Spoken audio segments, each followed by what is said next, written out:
Quatrième pays d'Amérique du Sud par sa superficie, la Colombie couvre un territoire 2 fois plus grand que la France. Sur le tracé des longues cordillères centrales et occidentales se positionnent les 2 plus grandes villes du pays après Bogota, la capitale, Cali et Medellín. À 1500 mètres d'altitude, Medellín frappe par sa couleur brique. Fondée au début du XVIIe siècle, la cité a connu un développement récent. Ses 3 millions d'habitants vivent dans une vallée au climat agréable. On appelle d'ailleurs Medellín la ville de l'éternel printemps. Hélas, la ville fut longtemps insécurisée par le trafic de la cocaïne.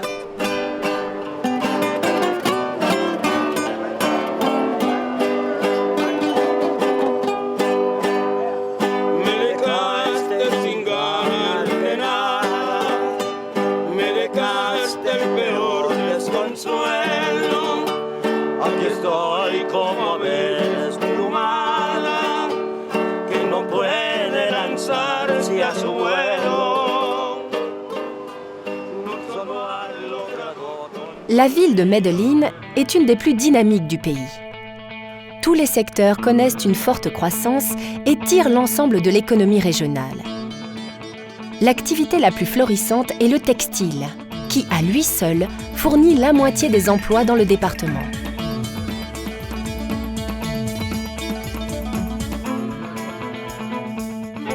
Les infrastructures se sont considérablement développées autour du métro.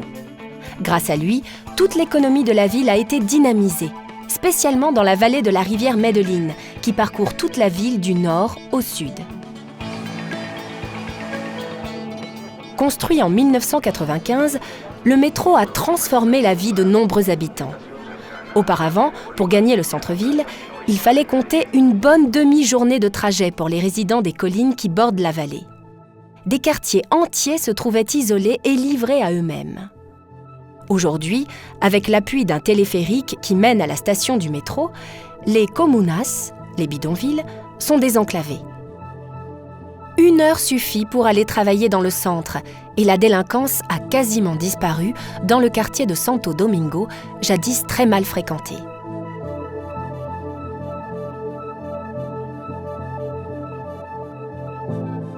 Aujourd'hui, le calme et la sécurité règnent, mais pas seulement grâce au transport.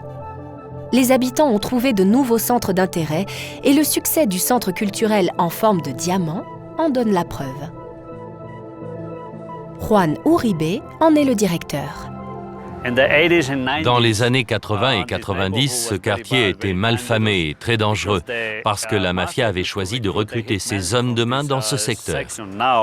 Maintenant, avec l'aide de programmes sociaux, le quartier s'améliore. Il est devenu calme avec beaucoup d'activités, avec des classes moyennes. Chacun s'occupe de ses affaires et tient à garder l'endroit beau et propre. Et les gens respectent beaucoup le téléphérique, ils en sont très fiers. Les jeunes ne sont plus désœuvrés. On les prend en charge et les trafics en tout genre sont remplacés par des activités éducatives. Des garderies sont organisées. Les enfants ne traînent plus dans les rues. Du coup, les parents ont d'autres préoccupations. Par exemple, ils peuvent s'occuper de la régulation des naissances des animaux domestiques.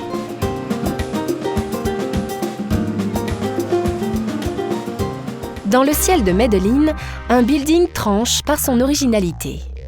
On lui a donné la forme d'une aiguille de machine à coudre. C'est une façon de rendre hommage à la mode, l'une des activités les plus porteuses de la ville. En quelques années, la cité est devenue dans ce domaine une référence pour toute l'Amérique latine. Les boutiques de la rue Primavera indiquent les principales tendances des créations colombiennes.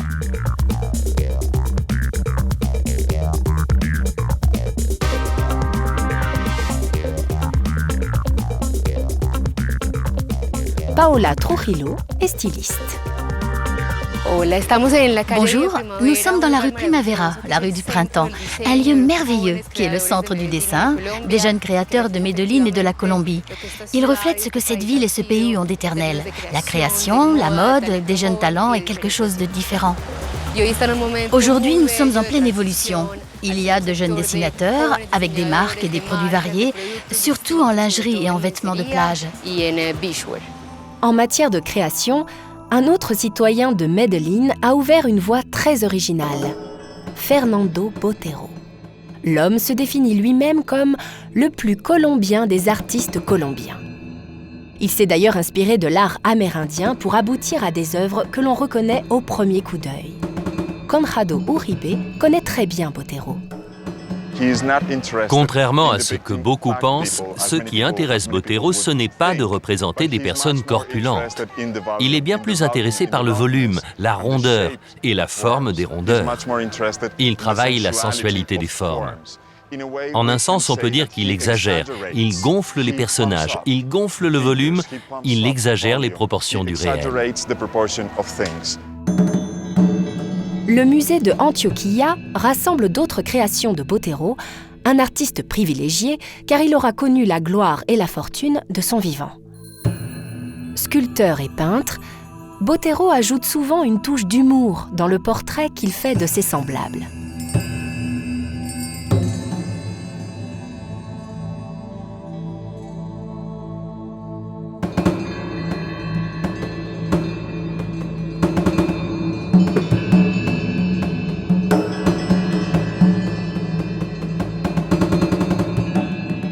Botero s'est inspiré du tango, dont Medellín est un haut lieu, tout comme Buenos Aires.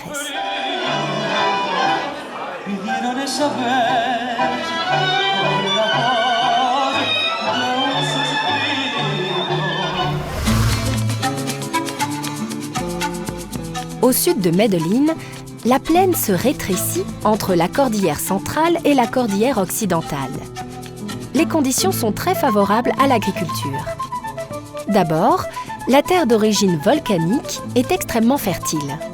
Ensuite, le climat chaud et humide est rafraîchi par l'altitude.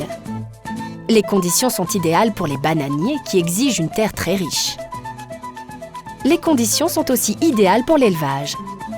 Le cheval et les vaches ont été importés en Amérique du Sud par les colons espagnols.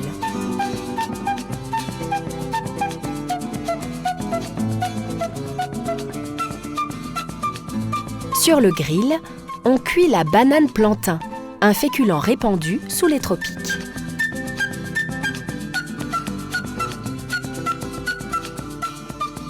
Les conditions sont tout à fait favorables à une culture qui a fait la réputation de la Colombie dans le monde entier, le café. Le caféier se cultive en général à plus de 1000 mètres d'altitude. La cueillette des baies se fait à la main et la production est très réglementée. Alberto Hernandez. Les caractéristiques ? Eh bien, le café de cette propriété est certifié. Nous ne pouvons pas utiliser de produits chimiques forts. Nous essayons de produire un café de très bonne qualité et de toujours conserver les mêmes dosages. La Colombie est l'un des premiers producteurs de café au monde.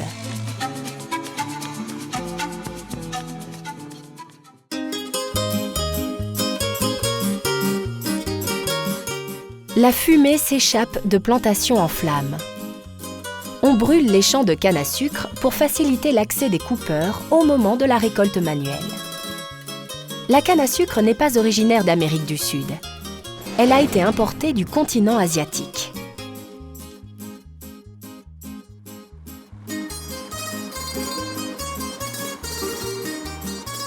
Les cannes coupées sont broyées pour en extraire le jus. Les résidus de la canne alimentent le feu, qui porte le jus à ébullition. On obtient une mélasse qui refroidit dans des moules. C'est la panela, très importante dans l'alimentation à la campagne. La panela sert à préparer l'agua panela, une sorte de tisane. Et ça sert aussi à sucrer le café que nous buvons par ici.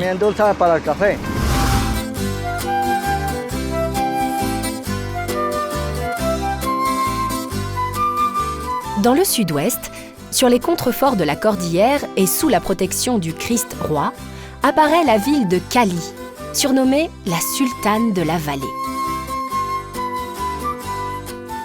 Avec 2 millions d'habitants, la cité a bien grandi depuis sa fondation au bord de la petite rivière Cali. le patrimoine de la ville est très diversifié. L'église néo-gothique de la Ermita a été construite au milieu du XXe siècle dans un style quelque peu anachronique.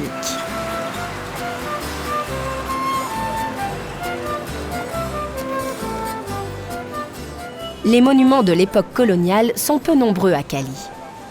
Avec ses formes baroques, l'église Saint-François ne remonte qu'au XVIIIe siècle.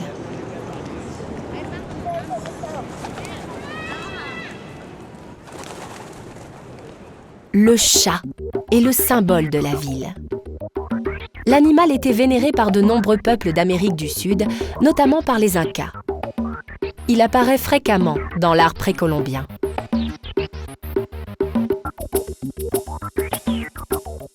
Cali a le sens du spectacle.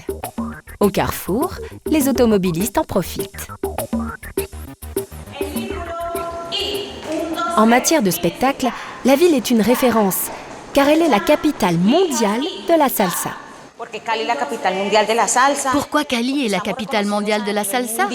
Parce que nous sommes reconnus dans le monde entier comme des danseurs qui utilisent des techniques originales pour les mouvements des pieds ainsi que pour notre rythme.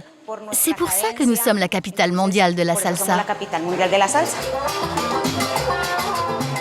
Il existe des centaines d'écoles de salsa et chaque soir, on peut danser dans un endroit différent. Cali est connue comme la ville qui ne dort pas.